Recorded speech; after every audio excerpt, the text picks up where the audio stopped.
A real pleasure to be back since I was here last year to take part into this conference, and I would like to thank CPDP for this. It has been very interesting last year. I would like to thank you all for the course of this year 2012, which was for us very rich from the point of view of data protection. And I understand that this should be short speeches, and it's a bit early in the day to inflict you 40 minutes of a speech, but it's maybe going to be a bit longer than the 10 minutes Paul was referring at. Well, a bit more than the 10 minutes, because I would like to take you through what has happened in the course of 2012, but I would like also to give you what we feel is going to happen in 2013, and I guess this is what matters for you, and you will see that we are expecting a lot of things to take place in 2013. But let's start with 2012. And in 2012, you have seen yourself, although of course you are especially interested in data protection, but you also read newspapers, and you have seen all what has happened in terms of data protections, with tens of thousands of people who joined the Europe versus Facebook Association. You have seen many people writing to data protection authorities about Google practices, and you have seen 3 million people who left Instagram over Christmas in protest over a surprising change in terms and conditions. So again, we have seen the reality of life that data protection matter. You have seen also that the membership of IAPP has increased by 50%, and there are not that many associations at this time of crisis who can say the same. So more than ever, data protection matters. We have seen that in the reality of life.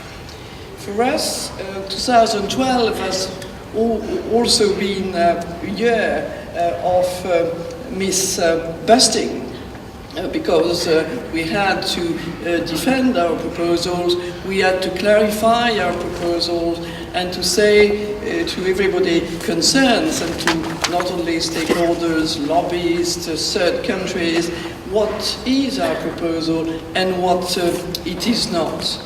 And on this, let me take you through a number of specific issues to clarify again what it is and what it is not. I think I should start by consent, because a lot have been said about consent, and we have had this description of nightmarish situation where consumers or users of computers will have to consent all the time, and we have been told by companies, your proposal is a nightmare. And can I once again clarify that consent is only one of several grounds allowing for the lawful processing of data, one on several grounds. And it's presumably the ground that you use when none of the other work. So it's lawful processing is based on performance of a contract, on legal obligation, on public interest, legitimate interest of the controller, etc., and then can also be on consent. Well, this sort of myth also applied to international transfers. We have heard through the year that the Commission proposal was going to limit international transfers. And of course this is crazy, because this cannot be, has never been, and cannot be neither our intention or the result of what we are going to do. And on the contrary, what our proposal is doing is to extend in a number of ways the possibilities of international transfers when businesses can show that they meet these high standards of protection while transferring personal data beyond the EU borders. And for those of you who are interested in this international chapter of our proposal, which is of course extremely important, I invite you again to have a look at this long list of new options, which will simplify in a considerable way the life of these businesses which transfer data over borders. Can I also try again to explain that data protection proposal and the proposal for the directive that we have made is not an obstacle to law enforcement. And this we have heard a lot through 2012. It will not make the exchanges between enforcement authorities more difficult.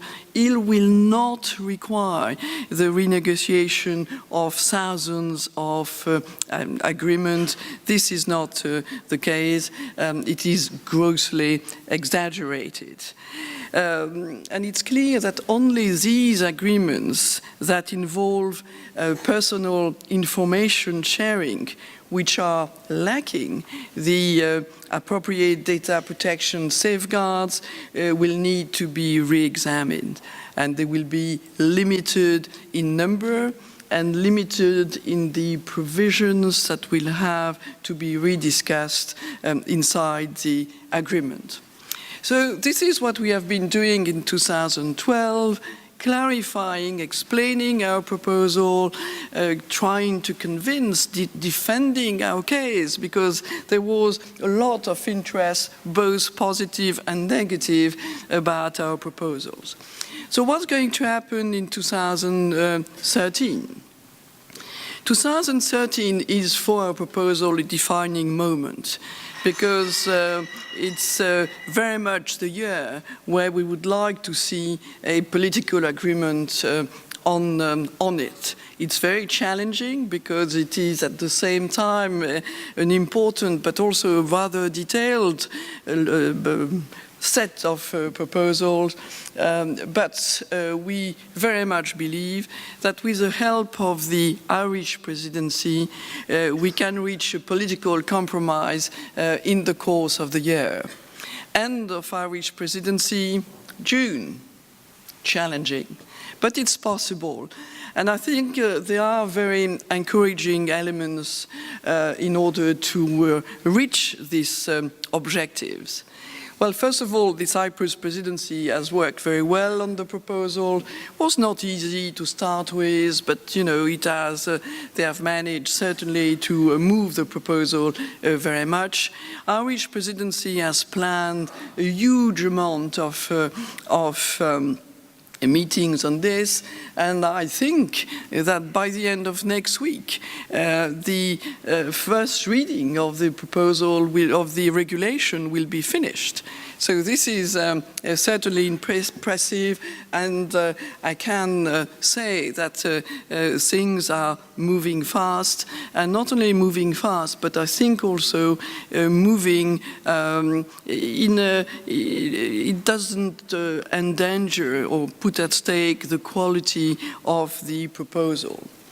But in parallel with this technical examination of the proposal, what we have tried to achieve is also to submit regularly to the ministers responsible for data protection key issues that they want to tackle at political level, where they want to give an orientation.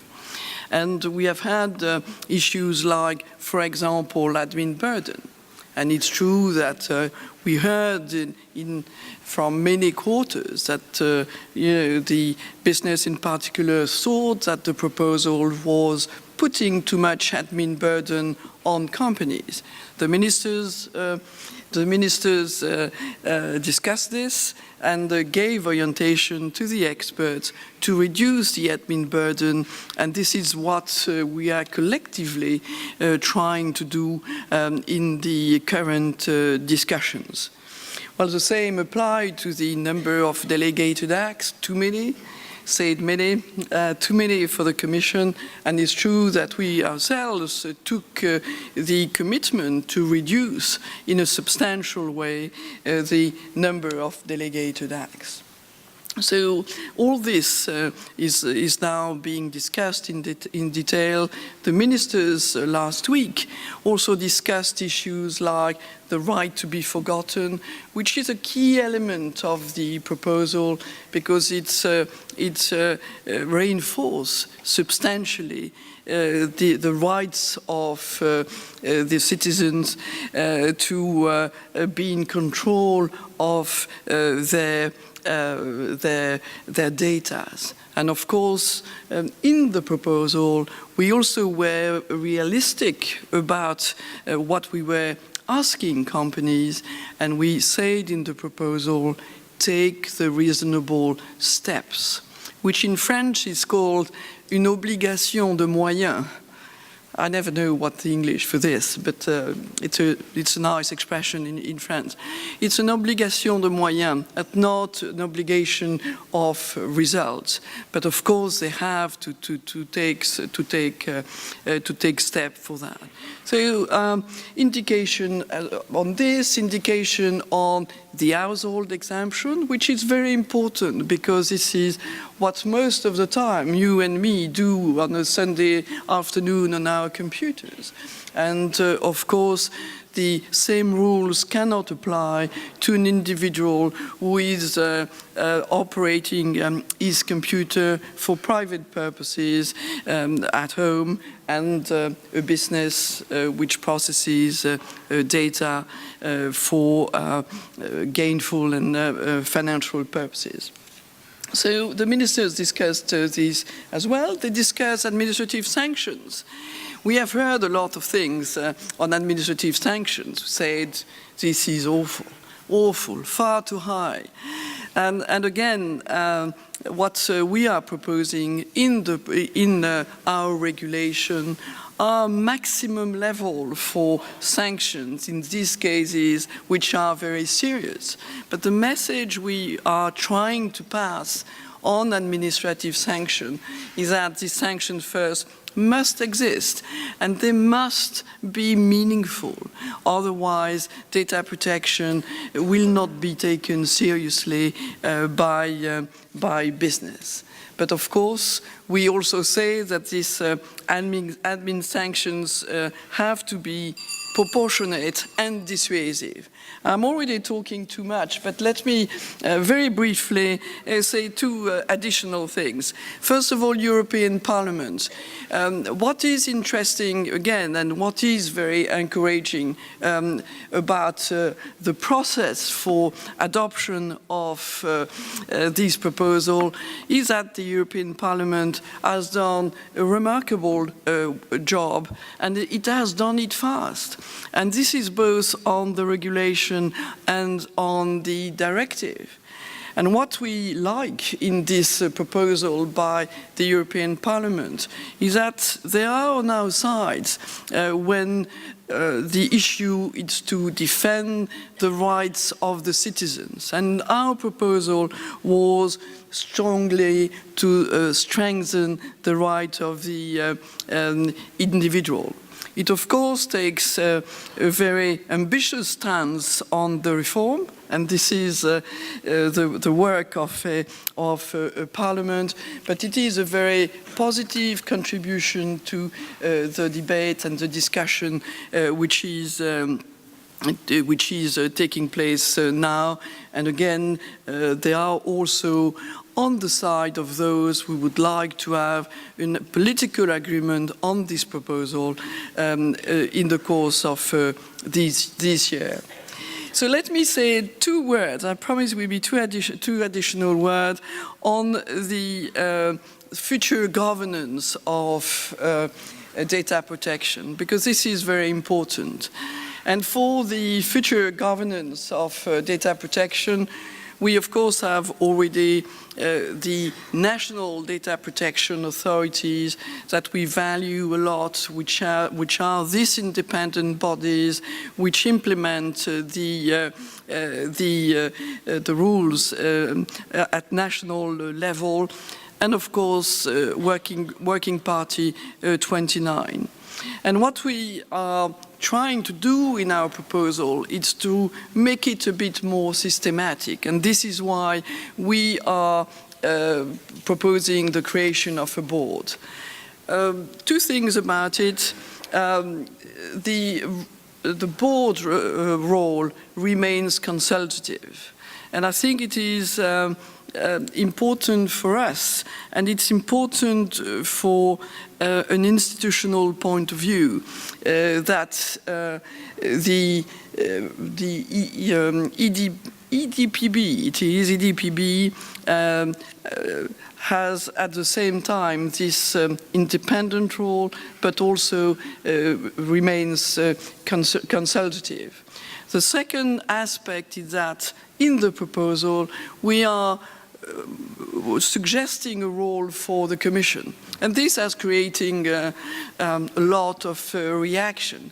Can I say again that the role of the Commission, it's the role of last resort. I mean, the last thing we want to do as Commission is to intervene all the time in the management or implementation on data protection rules in Member States. This is the last thing we want to do. But we want to make sure also that the decisions which will be taken are in conformity with the regulation, and then, of course, the same for everywhere in Europe. So, I sum up. 2013, a very important year. We are working hard. We are also listening to stakeholders, and we have this period of time, which is now limited because things are going fast, where we are happy to listen to what business stakeholders in general wants to say. And you have this opportunity in this conference, and I would like to ask you to be ambitious when you discuss these issues in the course of this the conference, as I believe the co-legislators have been, both Commission and Parliament, and secondly, be innovative, give us even newer ideas, and I'm sure that together we will be able to quickly adopt a new scheme, a new European scheme for data protection, which will at the same time protect the citizens that we all are, but also not stop innovation, not put too much burden on business. This is what we are trying to achieve in the course of this year. Thank you.